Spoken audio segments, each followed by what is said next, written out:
আসসালামু আলাইকুম দোস্ত নাজরিন, আপনাদের খেদমতে আরও একটা আমল নিয়ে চলে এলাম আজকে। এই আমলটা এতটাই সহজ, আপনারা সবাই করতে পারবেন। একটা ছোট বাচ্চাও এই আমলটা করতে পারবে। এই আমলটার খাসিয়াতটা আপনারা ভালো করে শুনে নিন, নাহলে আপনারা বুঝতে পারবেন না। এই আমলের খাসিয়াত হচ্ছে, এই আমলটা আপনি তার জন্য করতে পারেন যে আপনার সাথে কথা বলতে চায় না, আপনাকে দেখলে তার সহ্য হয় না, আপনার মেহবুব, আপনার বন্ধু, আপনি এই আমলটা সবার জন্য করতে পারেন। ঠিক আছে, এটা এমনই একটা আমল, এটার জন্য কী কী জিনিস দরকার সেটা আমি আপনাদের ঘরে বলে দিই। এই আমলটার জন্য একটা পেরেক বা গজাল আপনার স্ক্রিনে দেখতে পাচ্ছেন, এটা একটা খালি লাগবে। ঠিক আছে, এই যে একটা গজাল দিয়ে কিন্তু আপনি আমলটা করতে পারবেন। এই গজালটাকে নিয়ে আপনি পাক পবিত্র হয়ে যান। পাক পবিত্র হয়ে যাওয়ার পর একটা গাছের তলায় চলে যান।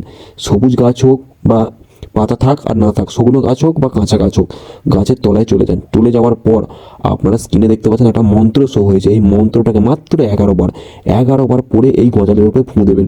ঠিক আছে, মন্ত্রটা আমি একবার পড়ে শোনাচ্ছি। ইয়া মুজাম্মিলু, ইয়া মুজাম্মিলু, ইয়া মুজাম্মিলু। আমি মন্ত্রটা 3বার পড়ে শোনালাম। এরমভাবে আপনাকে 11বার পড়তে হবে।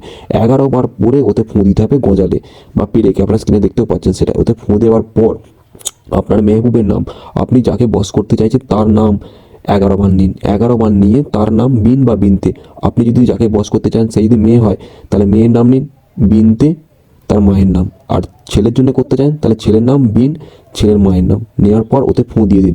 ফুঁ দেওয়ার পর ওই পেরেকটাকে ওই গাছের ভেতরে ঢুকিয়ে দিন। ব্যাস, আপনাদের কাজ এইটুকুন কাজ, আপনাদের কাজ হয়ে যাবে। আর সেই মেহবুব যার জন্য আমলটা করেছেন সে আপনার কাছে ছুটে আসবে। এটা এমনই পাওয়ারফুল আমল।